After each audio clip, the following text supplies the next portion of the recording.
Hola, buenas tardes. Bueno, ¿qué tal? Buenas tardes. En la clase de hoy vamos a trabajar con la unidad número 7.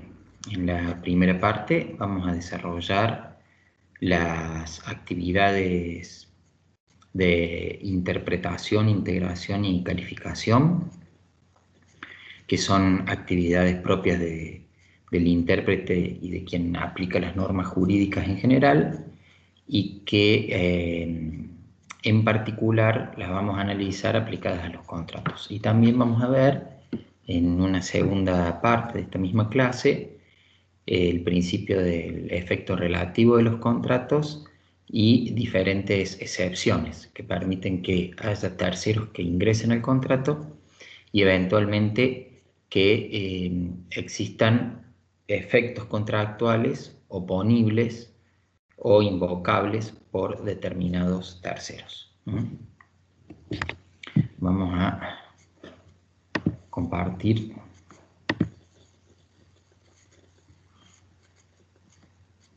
el PowerPoint y empezamos con la clase.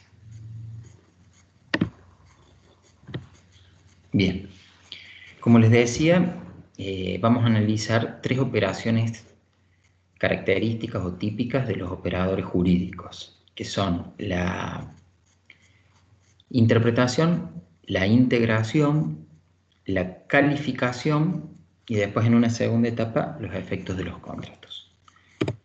Dentro de los aspectos generales podemos identificar estas tres operaciones o conceptualizarlas de manera diversa, aunque después en su aplicación práctica se relacionan a los fines de determinar cuáles son los derechos y obligaciones de las partes en una relación jurídica, particularmente dentro de un contrato. La calificación es una operación que consiste en identificar cuáles son, desde el punto de vista económico, los elementos esenciales o más importantes dentro de un vínculo jurídico.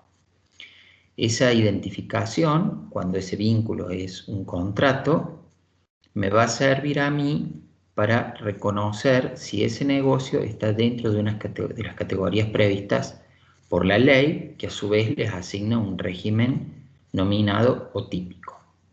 Por ejemplo, el contrato de compra-venta se define o se caracteriza porque hay una parte, que sería el vendedor, que se obliga a transmitir la propiedad de una cosa, y la otra parte, que es el comprador, a pagar un precio en dinero. En cambio, en la locación de cosas, hay una parte que sería el locador, que se obliga a transferir el uso y goce de una cosa, y el locatario, que es la otra parte, se obliga a pagar un precio también en dinero. Calificar el negocio significa analizarlo, ¿no? Si estuviese formulado de manera escrita, leerlo en profundidad e identificar cuáles son esas obligaciones principales que nacen para las partes. Si esas obligaciones coinciden con uno de los tipos contractuales previstos en la ley, como la compra-venta, la locación o el mandato, entonces al vínculo jurídico contractual lo calificamos como un contrato típico consistente en una compra-venta, una locación, un mandato o lo que fuere. Y si de esos elementos tipificantes no tienen una regulación específica dentro de un conjunto de normas, entonces lo vamos a considerar un contrato atípico, o también se lo puede llamar innominado. De todas maneras, esos contratos atípicos a su vez los podemos clasificar en dos grandes grupos. Hay uno donde por los usos que son reconocidos a través de la jurisprudencia se identifican estos elementos característicos y nos permiten reconocer dentro de la atipicidad características comunes que están siempre presentes. En ese supuesto se los denomina contratos son atípicos, pero que tienen tipicidad social, derivada, les reitero, del uso y del reconocimiento por parte de los operadores jurídicos, en particular los jueces, de esos caracteres especiales. En cambio, hay otros contratos que son completamente atípicos porque no se asemejan a ninguno de los regímenes ni previstos en la ley ni aplicables por los usos. Un ejemplo de un contrato atípico que tenga tipicidad social es el contrato de garaje. En este caso, es un contrato que presenta características propias de una locación de cosas, del contrato de depósito y también del contrato de prestación de servicios, porque varias de las obligaciones principales de una de las partes coinciden con algunas de las obligaciones que tiene sea el locador o el locatario, que lo mencionaba recién, el depositante o el depositario y el prestador de servicios en general o el comitente. Ahora, si bien tienen algunos elementos característicos, el negocio se justifica por la combinación de todos ellos. Por eso es que se considera el contrato de garaje un contrato atípico, porque estrictamente no se lo puede asimilar a ninguno de estas tres figuras con las que tiene algún grado de similitud. No puede ser subsumida dentro de ninguna de las tres. Sin embargo, la jurisprudencia ha reconocido el uso habitual y las características como habitualmente se celebra, entonces podemos decir que es un contrato atípico, pero que presenta tipicidad social. De ahí que si hay en el futuro un problema con un contrato que entra dentro de esta categoría, ya hay cosas que la jurisprudencia ha resuelto y ya se sabe cuál es la extensión del titular del garaje o de quien recibe la guarda de la cosa bajo este tipo de negocios. Después hay contratos completamente atípicos. El Código Civil y Comercial ha regulado actualmente varios contratos que eran de un uso social importante y que tenían una tipicidad social y que ahora han pasado a tener una tipicidad legal. Por ejemplo, el caso de la franquicia o de la concesión son otros ejemplos. La gran importancia de calificar un negocio está en que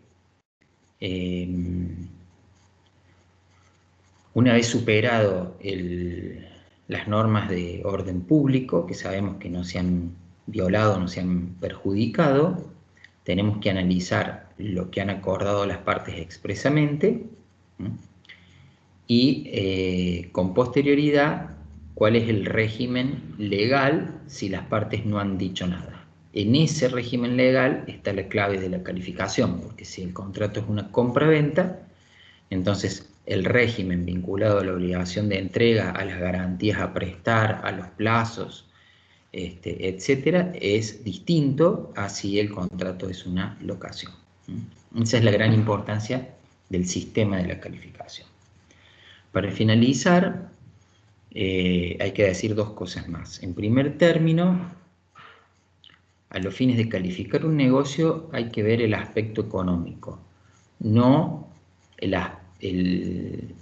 aspecto puramente formal, ni la manera en que las partes se han autocalificado o autodefinido. Yo puedo tener un contrato que esté titulado como una compra-venta, que las partes se autodenominen comprador y vendedor, pero si yo veo que de las obligaciones pactadas no hay, el vendedor no asumió la obligación de transferir la propiedad de una cosa, sino de transferir el uso y goce, y esa es su obligación principal, entonces eso no es una compraventa, más allá de cómo las partes han decidido autocalificarlo el negocio. Y bueno, y otro aspecto también importante de la calificación es que en muchos contratos, eso lo vamos a ver en el régimen de los contratos típicos, si bien se puede identificar desde el punto de vista general la figura y nunca se van a confundir, en algunos supuestos en particular se generan dudas, y es la ley las que, frente a esas dudas que son con cierta frecuencia, las resuelve.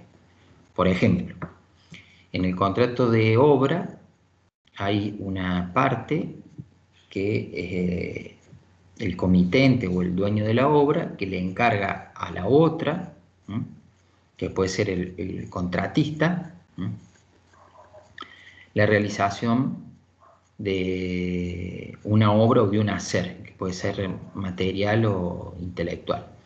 Supónganse que el contrato de obra sea sobre una obra material.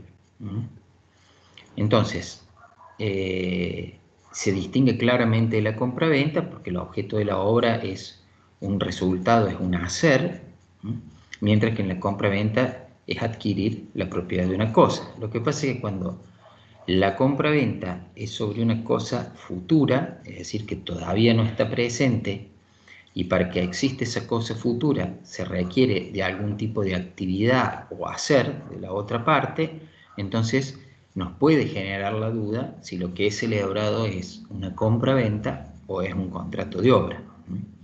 En ese caso, la ley, si lo considera relevante, va a establecer la distinción y va a decir, en tal caso hay compra-venta, en tal caso hay contrato de obra. Otra operación jurídica también de importancia es la denominada integración. La integración es una operación que se realiza frente a dos supuestos. Una es cuando las partes no han previsto nada y se ha planteado un problema dentro del contrato y nosotros tenemos que buscar la regla jurídica para solucionarlo. Esa regla no está dentro de lo acordado por las partes. Entonces tenemos que apelar a las normas que están previstas en la ley y que es la que nos dan la solución. El artículo 964, que ya lo hemos visto nosotros dentro de los principios generales, nos va a decir cómo se hace la integración en el contrato. Va a decir que la forma que se integra el contenido del contrato es, en primer lugar, con las normas indisponibles o las de orden público, lógicamente. En segundo lugar, con las cláusulas pactadas. Recuerden que si hubiese alguna cláusula pactada que es contraria al orden público, ese pacto no valdría, sería inválido, por eso siempre primero va a estar la norma de orden público y después la cláusula pactada. Después se aplican las normas supletorias, donde para identificar esas normas es muy importante esa actividad de calificación a la que hacía referencia con anterioridad. Y por último, los usos y prácticas del lugar de celebración, en cuanto sean aplicables, porque o han sido declarados obligatorios por las partes o son ampliamente conocidos y regularmente observados en el ámbito en que se celebra el contrato. Bueno, es el caso de aplicación de los usos y costumbres que ustedes ya lo han visto en el privado 1 como fuente del derecho. El otro supuesto donde hay que integrar es cuando ustedes tienen una cláusula pactada y la misma es declarada nula.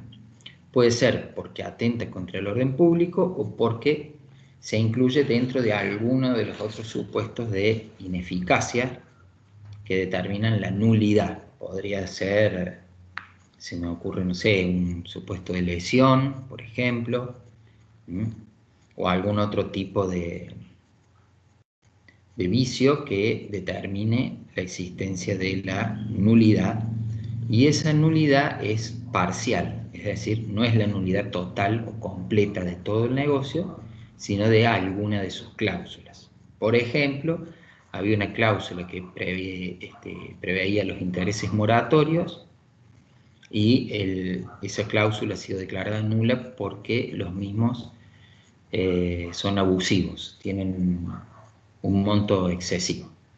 Entonces, en ese caso, no es que no existía una cláusula pactada, sino que la que existía fue declarada nula, en cuyo caso, a los fines prácticos, hay que integrar el negocio nuevamente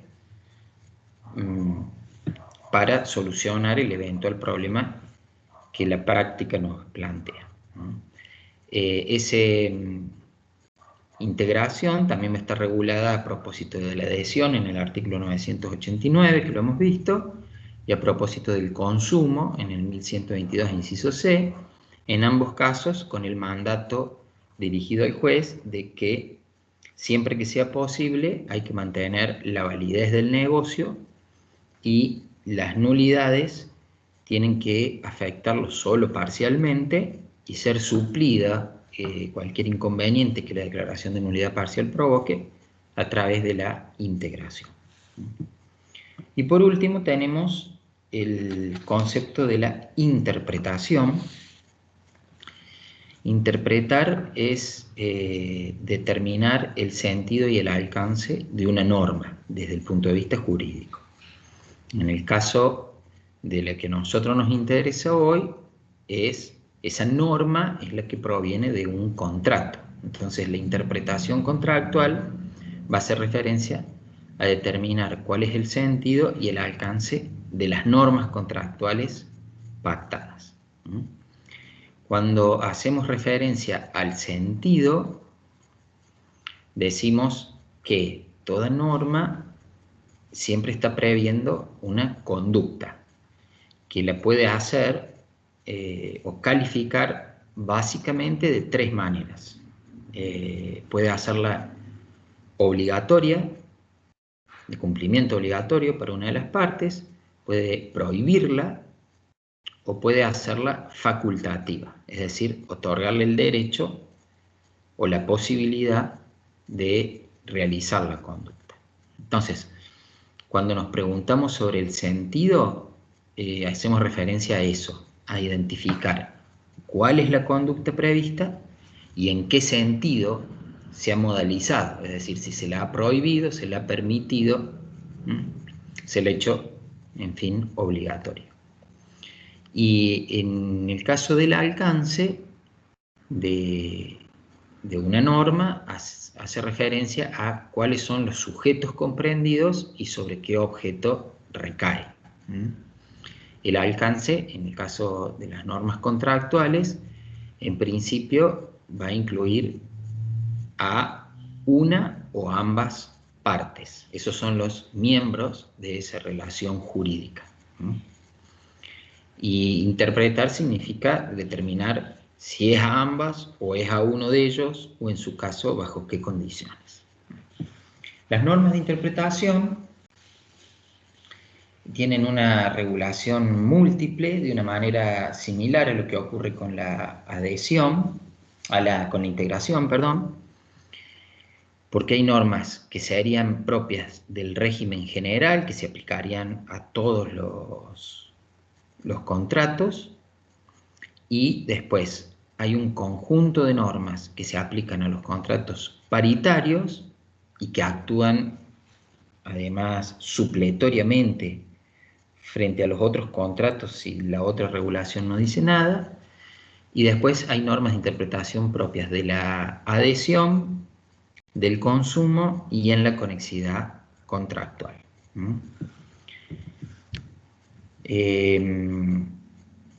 Dentro de la interpretación tenemos que distinguir dos conceptos distintos. Uno es relativo a las fuentes de interpretación, que significa o que busca determinar qué es lo que se interpreta. Y las otras vinculadas a las reglas de interpretación. Es decir, cuáles son las pautas, una vez determinado qué es lo que vamos a interpretar, las diferentes pautas aplicables que daría lugar a las distintas soluciones posibles. Estas normas sobre fuentes y reglas están, en primer lugar, la regla más importante y que es la que proviene de un principio general del derecho es la de la buena fe, que en el caso particular de los contratos la usamos a estos fines, ¿no? En la acepción de buena fe probidad.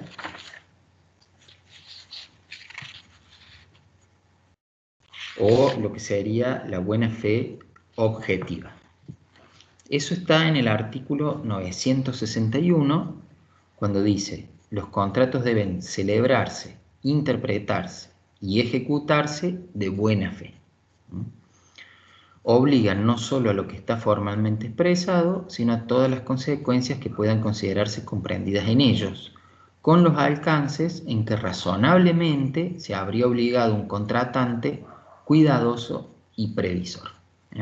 Ahí está la clave que les mencionaba, que ya lo hemos visto, también como límite al principio de autonomía de la voluntad.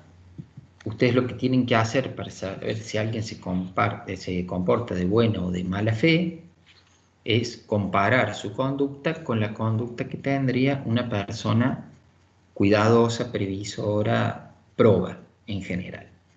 Si la conducta, digamos, del sujeto se asemeja a ese estándar, entonces lo califican de buena fe. Esa actividad es aplicable a la operación esta de la interpretación. O sea, hay que interpretar lo acordado en función de cómo lo interpretaría una persona cuidadosa, que ha despertado confianza en el otro, confianza que hay que proteger. Ese principio es aplicable cualquiera sea la modalidad y la causa de la contratación, es decir, tanto a los contratos paritarios como a la adhesión y al consumo. Y después vamos a tener otras normas que ahí sí el código las va a fraccionar, es decir, las va a regular de manera diferente. Bueno, dentro de los contratos paritarios vamos a ver los artículos 1061 a 1068. En particular, el segundo de los... sería quinto de esos artículos, que es el 1065, hace referencia a las fuentes de interpretación o qué es lo que se interpreta. Y después, los otros artículos restantes son reglas de interpretación. Lo que dice la ley acerca de las fuentes es que cuando el significado de las palabras interpretado contextualmente no es suficiente, se deben tomar en consideración. Fíjense que la lectura del primer párrafo hace referencia a que lo importante es el significado de las palabras, es decir, lo que se ha acordado expresamente. Si está formulado por escrito, lo que primero debemos interpretar es ese texto escrito. Después, si a partir de esa interpretación del texto no podemos llegar a la solución del caso porque nos surgen dudas, entonces, va a decir la ley, debemos considerar otros aspectos. Pero si el texto fuese lo suficientemente claro, estos otros aspectos no son relevantes.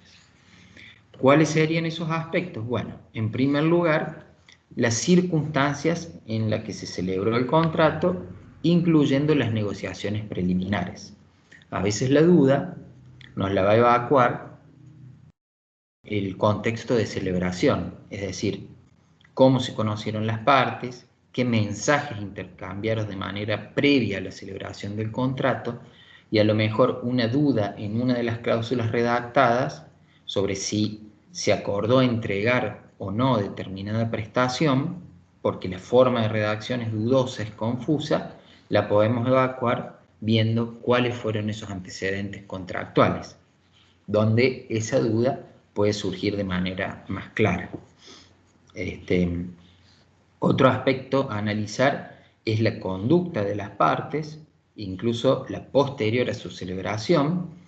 Este es un aspecto importante porque la manera en que se han comportado las partes antes, durante o con posterioridad a la celebración del contrato es un elemento potente, digamos, para saber qué es lo que quisieron hacer, porque yo en general me comporto en función de lo que yo entiendo, estoy obligado o tengo la facultad de exigir. Y por último, la naturaleza y finalidad del contrato. Bien. Esa sería qué se interpreta.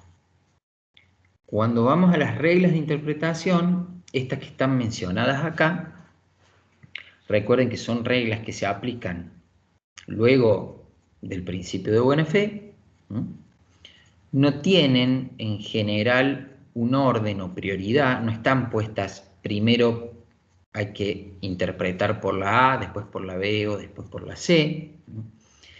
De hecho, a veces no pueden funcionar de manera conjunta porque si lo interpreto en función de lo que me dice la regla A, voy a obtener un resultado diferente que si lo interpreto en función de la regla B. Entonces, los jueces ahí van a ver, de acuerdo al conjunto, cuál es la solución que parece más razonable y van a elegir cuál es la regla de interpretación para aplicar.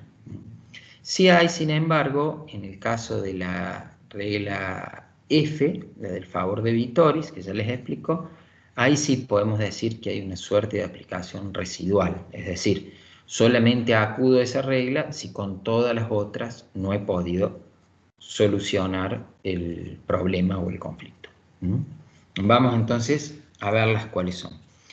La primera regla, que es por la intención común, dice, bueno, lógicamente las partes deben, los contratos deben interpretarse conforme a cuál ha sido la intención común.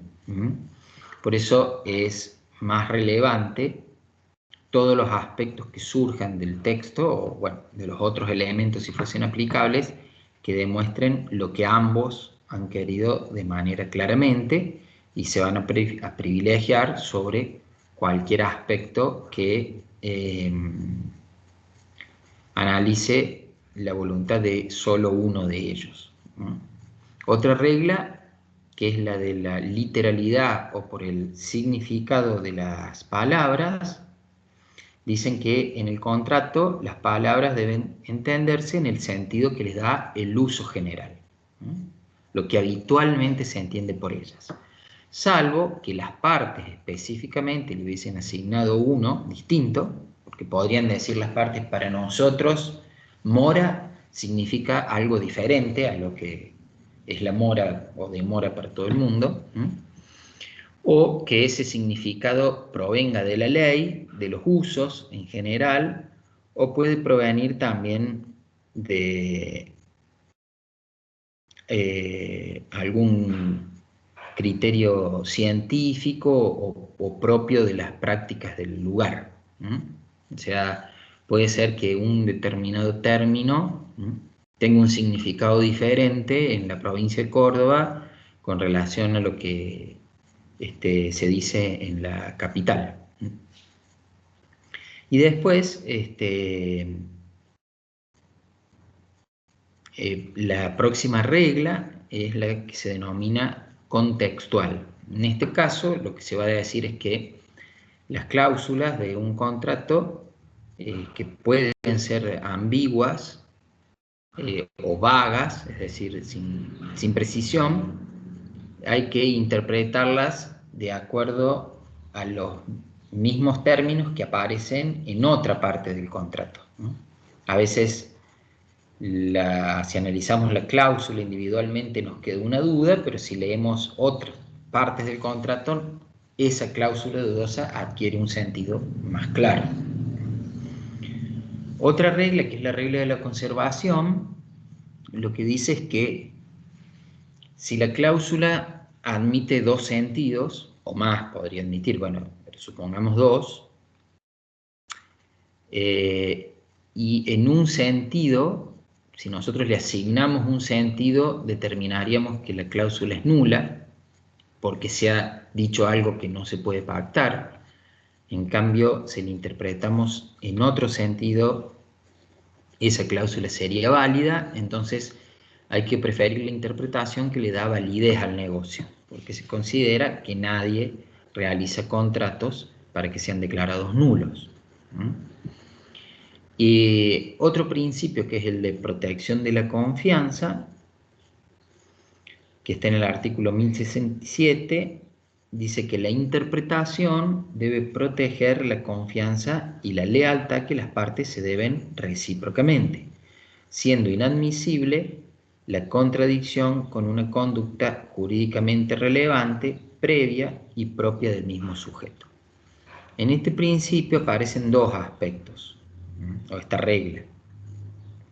En primer lugar, lo que nos está diciendo es que no solamente hay que analizar lo que el sujeto quiso decir, sino muy especialmente cómo lo entendió el destinatario de esa manifestación de voluntad.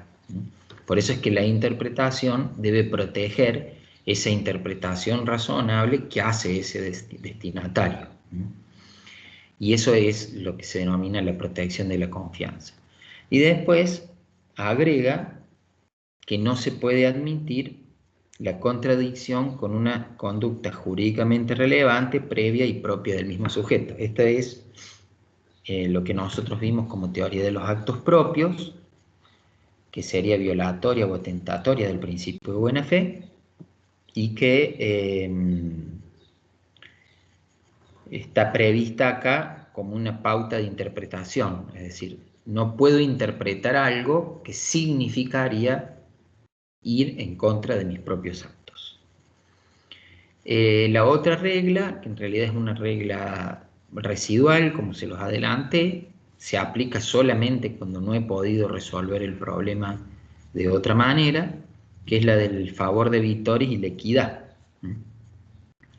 En ese caso, si el contrato es a título gratuito, hay que interpretarlo en el sentido menos gravoso para el obligado, lo que parece lógico porque en los contratos gratuitos la interpretación de querer otorgar una liberalidad siempre es restrictiva. Y después tienen, en el caso de los contratos a título oneroso, hay que interpretarlos en el sentido de que produzca un ajuste equitativo de las partes, que no significa una cosa diferente a que las prestaciones desde el punto de vista económico sean racionales y equivalentes. Y por último está la regla de la interpretación restrictiva, que está en el 1062, que lo que dice es que cuando las propias partes o la ley dicen que determinado aspecto de un contrato debe interpretarse de manera restrictiva, entonces ahí debemos estarnos a la literalidad de los términos utilizados al manifestar la voluntad. Eso es una cuestión lógica, porque supónganse una cláusula que implica la renuncia de un derecho que yo tengo, donde la ley me dice que la interpretación en ese supuesto es restrictiva, y la cláusula es confusa, no podría interpretarla de tal manera de llegar a la conclusión de que he renunciado al derecho, sino todo lo contrario, es exactamente lo opuesto. Estas reglas que les acabo de explicar, que se aplican, como les decía, a los contratos paritarios, también son como una suerte de reservorio para las otras modalidades de contratación. Porque en las otras modalidades hay reglas específicas, pero es posible que si el conflicto no está previsto por esas reglas específicas, tengamos que acudir a estas que les acabo de mencionar. La otra regla de interpretación ya la vimos, está en la adhesión, solo para esa modalidad, que dice que las normas, cuando son dudosas, hay que interpretarlas en contra de la voluntad del predisponente y a favor del adherente, porque este tendría una obligación de ser claro. En materia de consumo, también hay algunas normas propias que están en los artículos citados. En todos los casos, sea que el conflicto sea entre diferentes normas, o sea que esté en el propio contrato, hay que estar a la interpretación que sea más favorable al consumidor, que es la parte débil del negocio. Y por último digo, hay un supuesto especial que es el de la conexidad contractual, que ya lo vamos a ver dentro de poco tiempo, que en este supuesto, es decir, cuando hay contratos conexos, hay una norma específica de interpretación que dicen que los unos, es decir, uno de los contratos tiene que ser interpretado en función de los otros. Estos contratos conexos van a ver que son grupos de contratos que se celebran para llevar adelante un negocio que requiere de distintos vínculos. Entonces, la pauta de interpretación lo que va a decir es que no tenemos que interpretar el contrato solo en el vínculo individual, sino como parte de un negocio más amplio, que es el que justifica la existencia. Bien, hecho esto, entonces pasaríamos a la segunda parte de esta clase, que habla de los efectos de los contratos. Los contratos producen efectos entre partes. Esa es la regla general. Esa regla se denomina el principio del efecto relativo y se construye, digamos, o se menciona así para diferenciarla del efecto absoluto que tienen los derechos reales o la oponibilidad erga omnes. En los contratos, los derechos y obligaciones nacidos del vínculo solo obligan a las partes que los celebraron. Este principio, que es de carácter general, requiere tener presente a quién se lo considera parte, porque recuerden que la manifestación de la voluntad y la titularidad del interés puede estar disociada, es decir, normalmente quien declara la voluntad es titular del interés, pero puede ser que ello no ocurra. Por ejemplo, cuando yo declaro la voluntad de comprar determinado bien en representación de un hijo menor mío, es lógico que quien declara la voluntad soy yo, pero el titular del interés es mi hijo.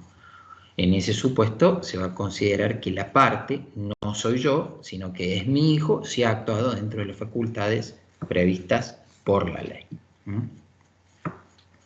Este principio del efecto relativo está en el artículo 1021.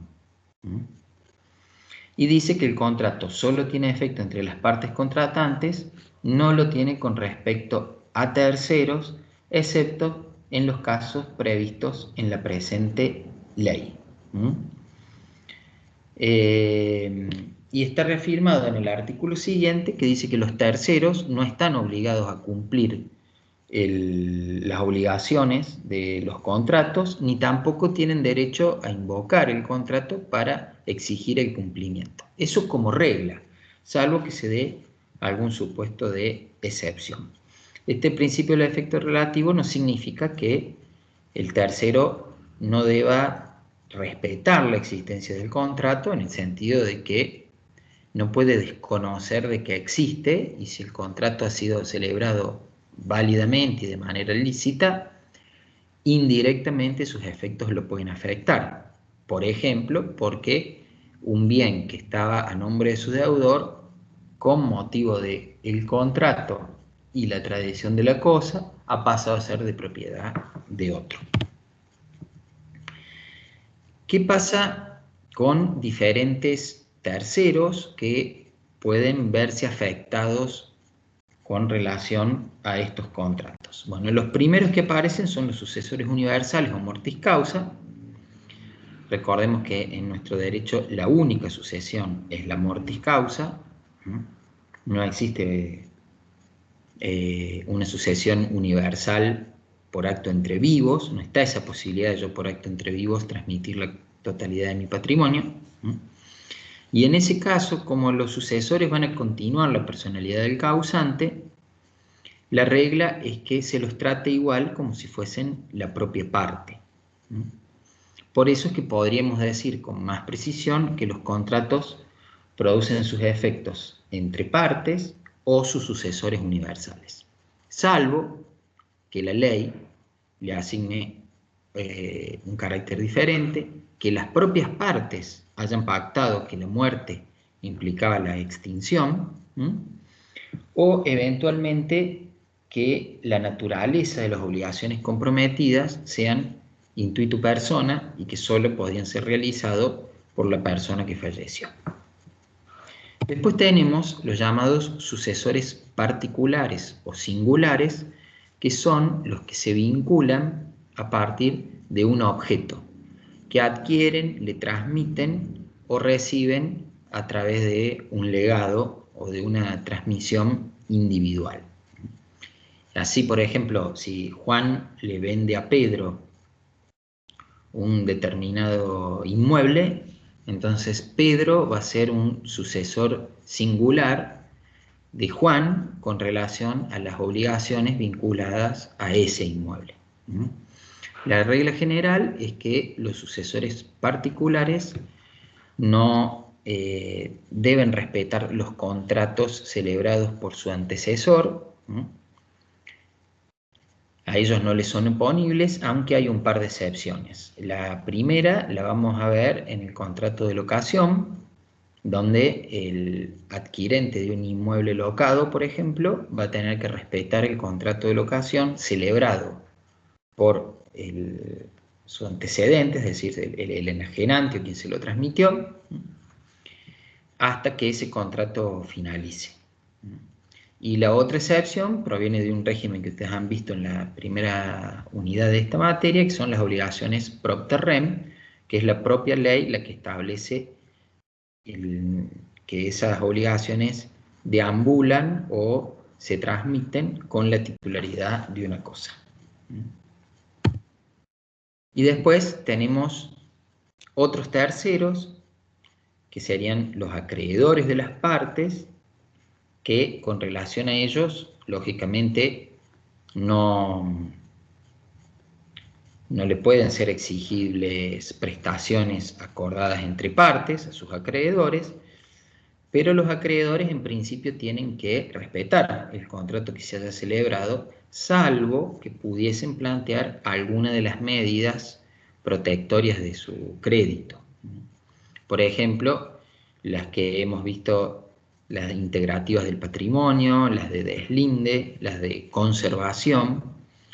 Lógicamente que en este caso se deben reunir los requisitos de cada una de las medidas para que eventualmente, frente a la celebración de un contrato, el acreedor las pueda ejercer. Por ejemplo, supónganse que Juan le vende a Pedro un inmueble y producto de la venta cae en la insolvencia. Entonces, el acreedor de Juan, si se reúnen los requisitos de la acción revocatoria o de inoponibilidad, podría ejercerlo y cuestionar los efectos de esa venta respecto de la cual él es un tercero.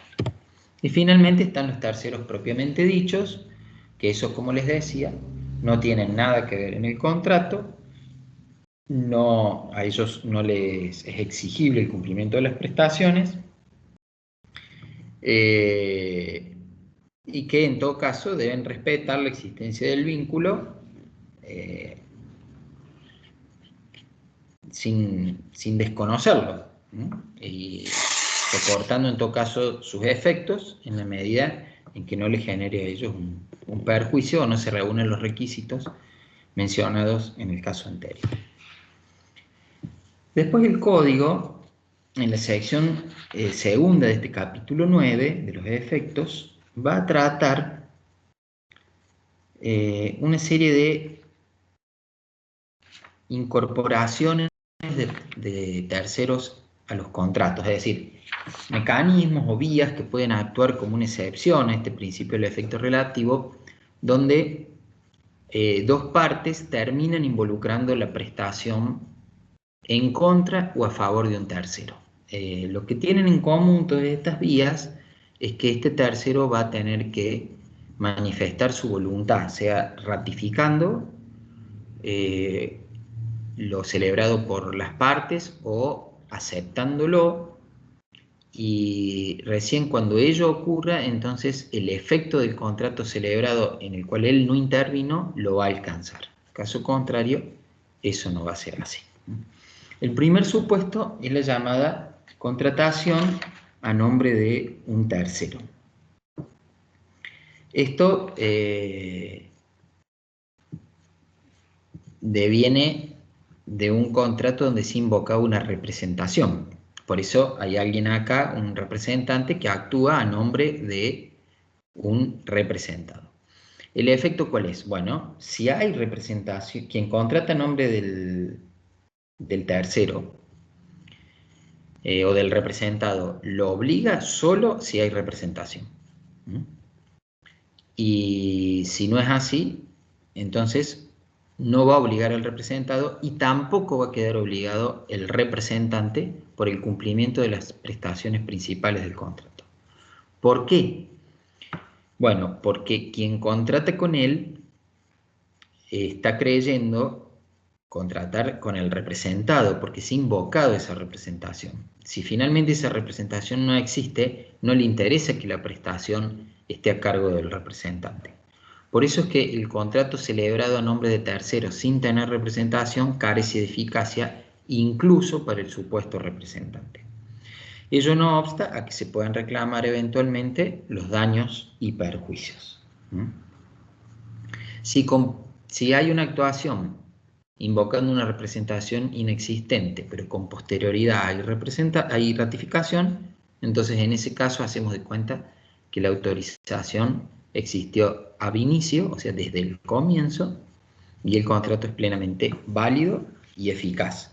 Y el que queda obligado es, lógicamente, quien ratificó el negocio, sería el único obligado. Esto es la promesa del hecho del tercero. En este caso, las partes son conscientes de que hay una que le promete a la otra obtener la conformidad de un tercero, es decir, la prestación o la realización de un hecho por parte de un tercero. O sea, yo me comprometo frente a Juan a que Luis, que es un cantante amigo mío, toque o haga un recital en el casamiento de Juan. Nosotros que celebramos el contrato sabemos que Luis es un tercero y sabemos que yo no lo represento. Es por eso que se entiende que mi obligación consiste en obtener la conformidad de Luis para realizar la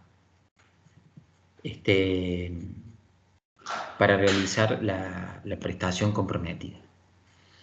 ¿Qué pasa si yo no obtengo esa ratificación de Luis o ese compromiso? Bueno, si yo no garantizo, entonces considero que es una obligación de medios y solo cumplo si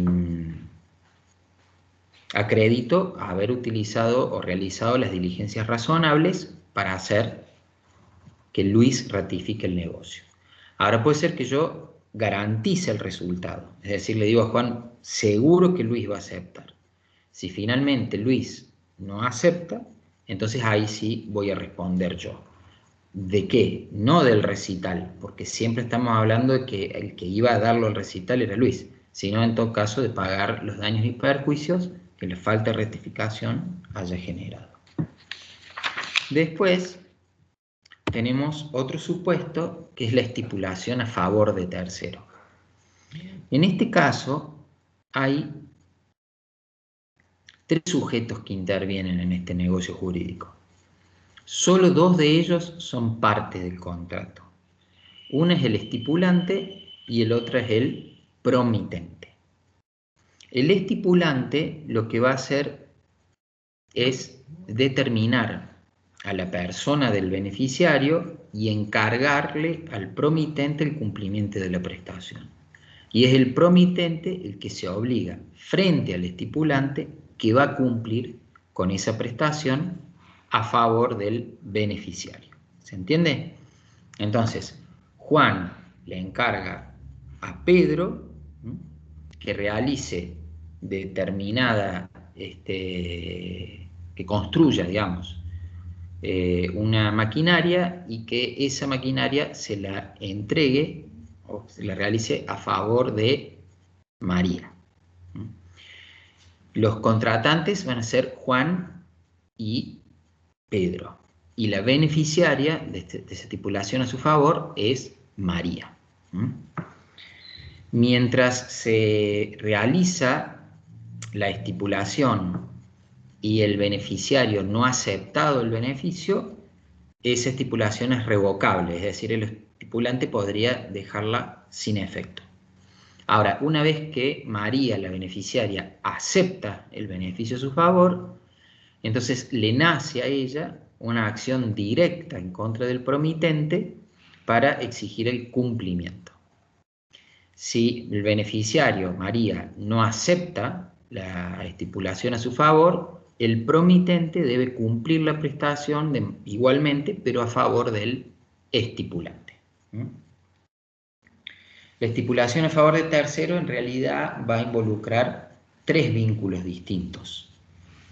Uno es el vínculo que se establece entre el estipulante y el promitente. Eso se llama, bueno, una relación de cobertura, se denomina así. Y es la que es de origen claramente contractual. La otra es entre el promitente y el beneficiario, que produce efectos a partir de la aceptación del beneficiario y que le da acción de cumplimiento a este último. Y una tercera relación es un vínculo preexistente generalmente entre el estipulante y el beneficiario. Esa se le llama relación de valuta y puede tener distintos orígenes o causas. Lo único que exige la ley es que sea un interés digno de tutela, nada más. Puede ser que provenga de una decisión o voluntad de beneficiarlo exclusivamente, de hacer una liberalidad. Puede ser que el beneficiario le deba dinero, el estipulante le deba dinero al beneficiario y se establezca esta estipulación a favor de tercero como una forma de cancelar esa obligación preexistente, ¿no es cierto? Siempre que las partes acuerden. Bueno, está prevista en los artículos 1027 y 1028. Y es una figura que se utiliza bastante, a veces puede ser de manera autónoma o a veces es propia de otros tipos contractuales. Por ejemplo, en el fideicomiso, la figura del beneficiario o del fideicomisario están establecidas bajo esta guía. Después tenemos el supuesto del contrato por persona a designar. En este caso hay una parte que se reserva la facultad de que con posterioridad a la celebración designar a un tercero que asuma su posición.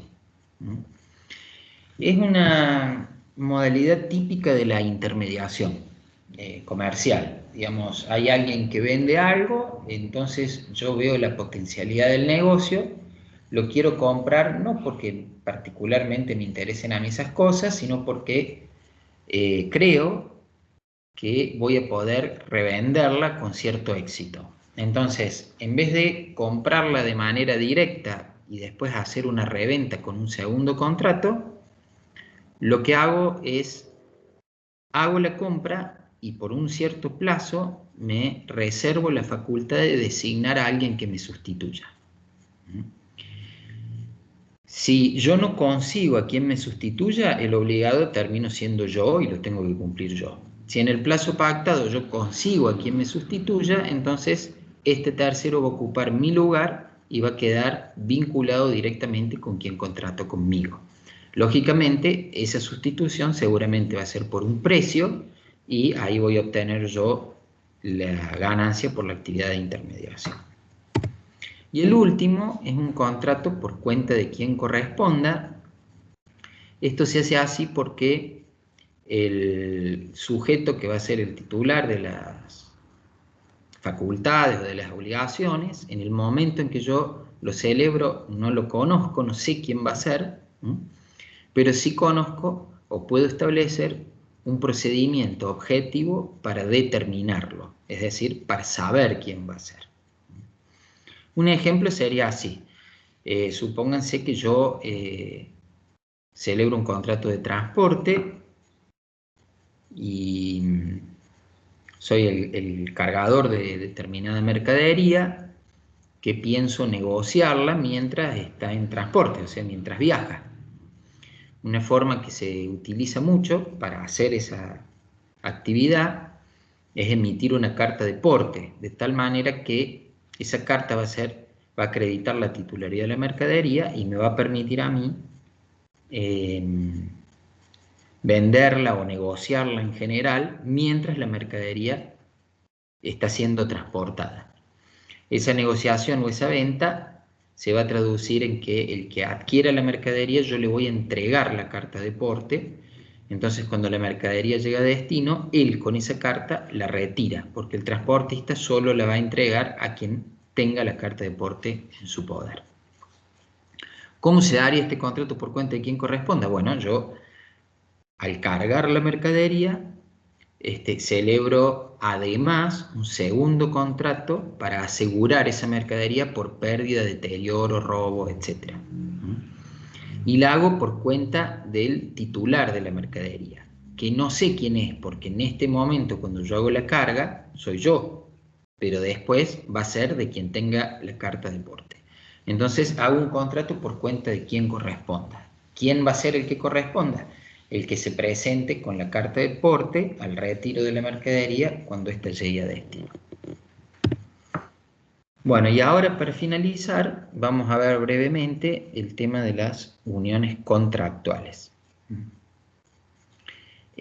Vamos a ver que en ocasiones en la práctica se observa que los contratos, en más de uno por supuesto, pueden aparecer vinculados, de tal manera que este efecto relativo que cada uno presenta entre sí, hay excepciones que hacen que lo que ocurre en un contrato repercuta en el otro.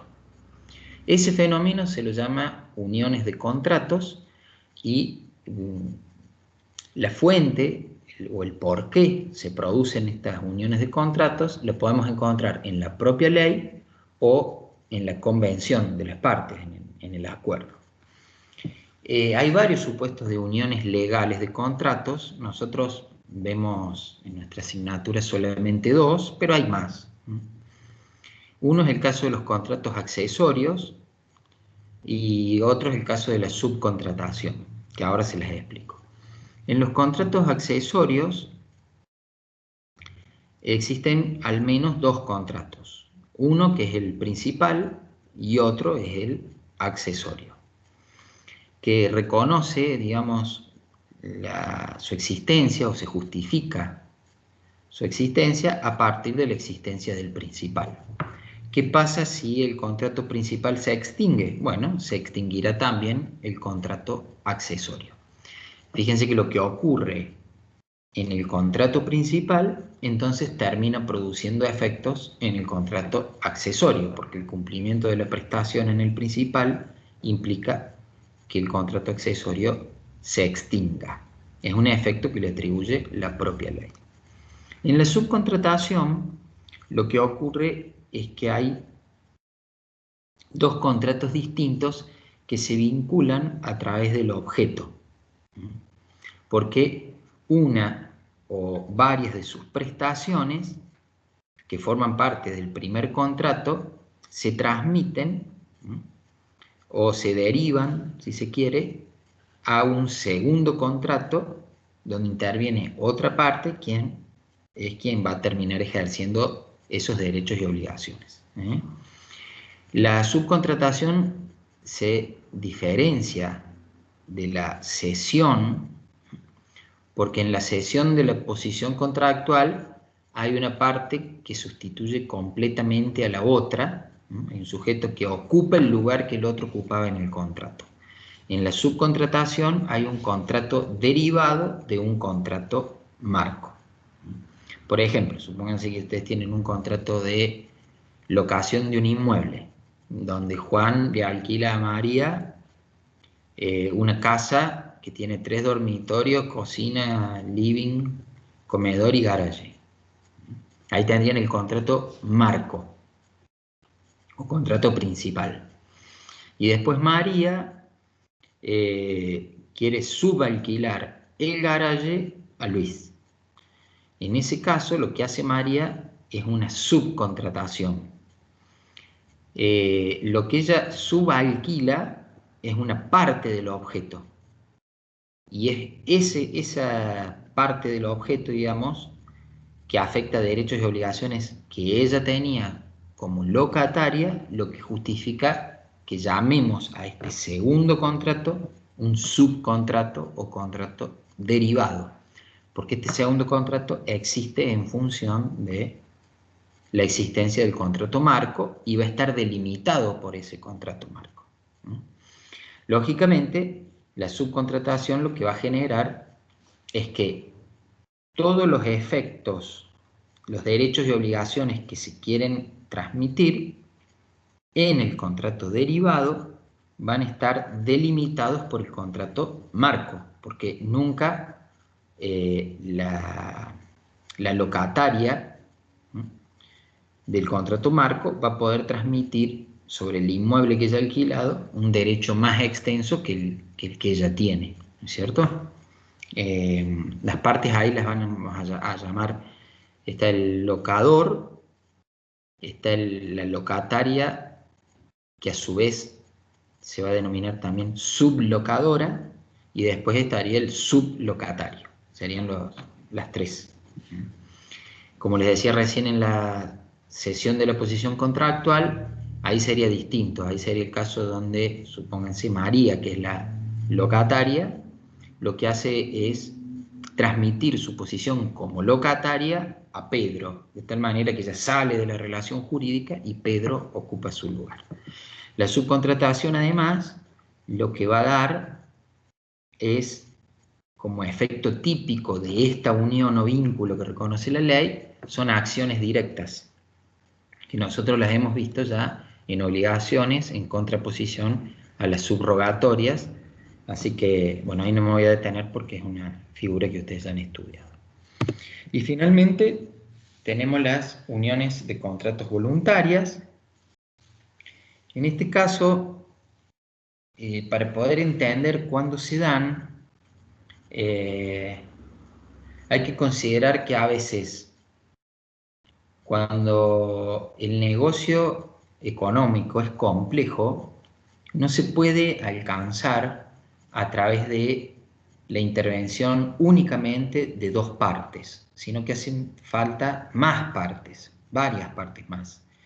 Y además, no todas actúan de la misma manera dentro de ese negocio, sino que de acuerdo a la capacidad de cada una, al aporte económico comprometido y a la especialidad, digamos, en hacer lo que saben hacer, se distribuyen distintos roles y esas partes se conectan entre sí de manera diversa.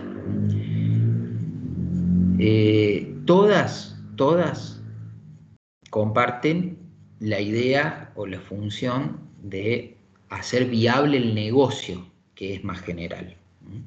Pero no necesariamente todas se vinculan individualmente entre sí. Por eso, en la conexidad contractual de este origen voluntario, van a encontrar que hay varios vínculos individuales, son contratos. Cada vínculo individual ustedes van a poder identificarle una finalidad económica y un conjunto de derechos y obligaciones comprometidos. Incluso algunos de ellos pueden ser típicos.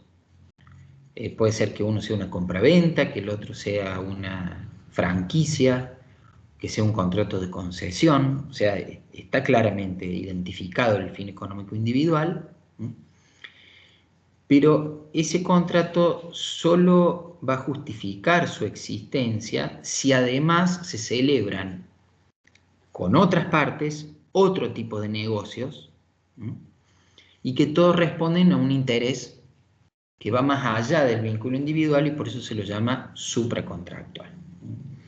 Hay muchos negocios en que es la única forma de realizarlo así, con conexidad contractual. Por ejemplo, el sistema de tarjetas de crédito funciona así. Hay uno que es el titular de la marca, Visa. Hay otro que es el que hace la financiación, que suele ser un banco. Entonces hay un contrato entre Visa, que es el organizador del sistema y el dueño de la marca, y el banco, donde ahí se regula cómo el banco puede hacer uso de esa marca emitiendo los plásticos, y además cómo tiene que pagar los consumos y cómo intervienen en las condiciones de las ventas, digamos. Se fija entre Visa y el banco un sistema de distribución de derechos y obligaciones. Después tienen el banco, que a su vez contrata con sus clientes y le otorga los plásticos.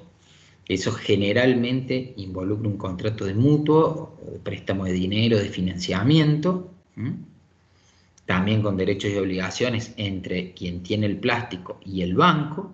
Fíjense que este segundo contrato entre el banco y el cliente no involucra a Visa, porque Visa no lo suscribe o no lo firma, sino que lo firma el banco usando una marca en función de otro contrato que el banco tenía, ¿sí?, con Visa, con el ente organizador.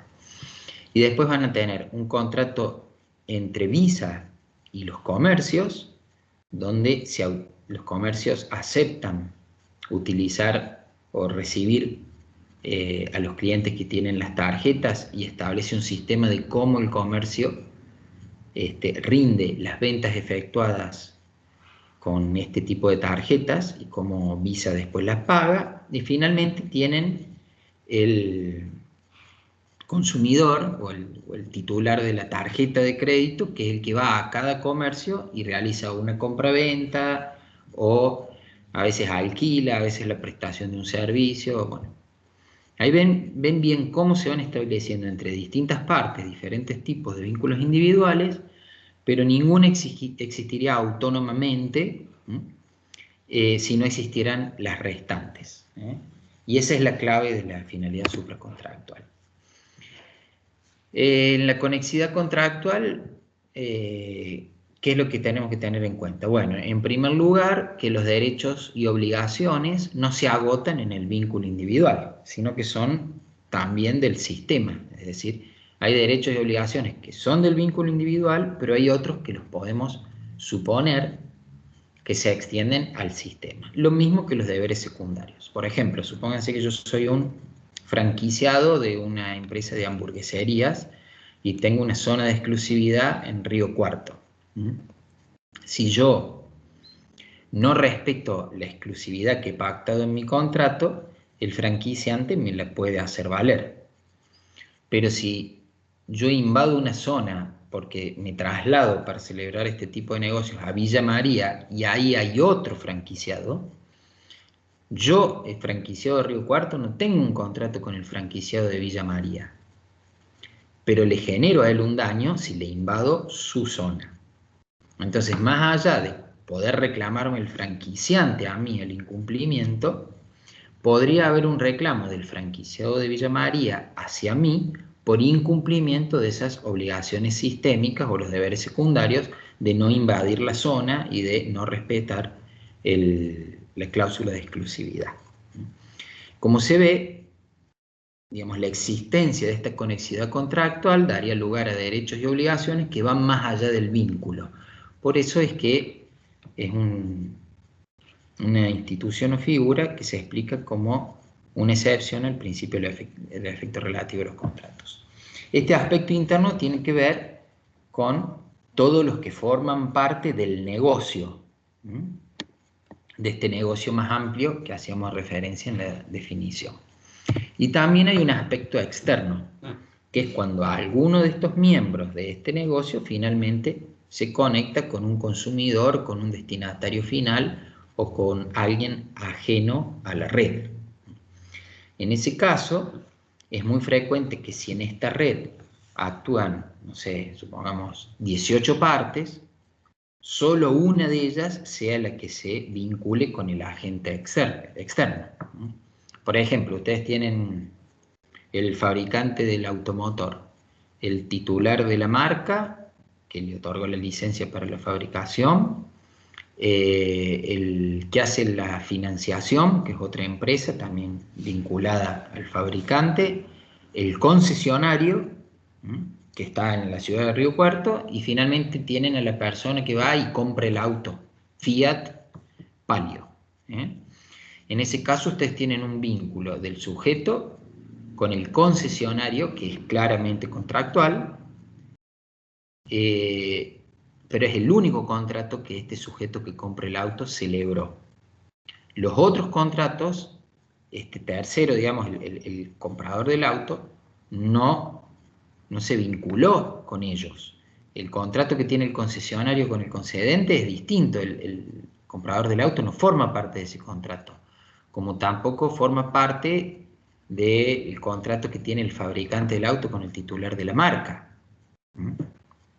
Entonces, el gran problema en los aspectos externos de la conexidad es saber si frente a un incumplimiento en este contrato de compraventa, es decir, de aquel de afuera que se conecta con uno del negocio, se podría exigir algún tipo de acción en contra de alguien que no formó parte de ese vínculo individual, pero que sí forma parte del negocio.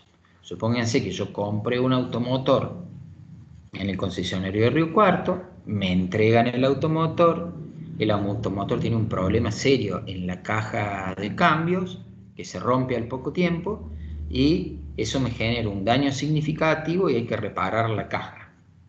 Yo podría dirigir mis acciones contra el concesionario sin duda, porque contra él contraté, pero podría hacerlo contra el concedente con quien no contraté, o contra el titular de la marca porque el vehículo está en malas condiciones.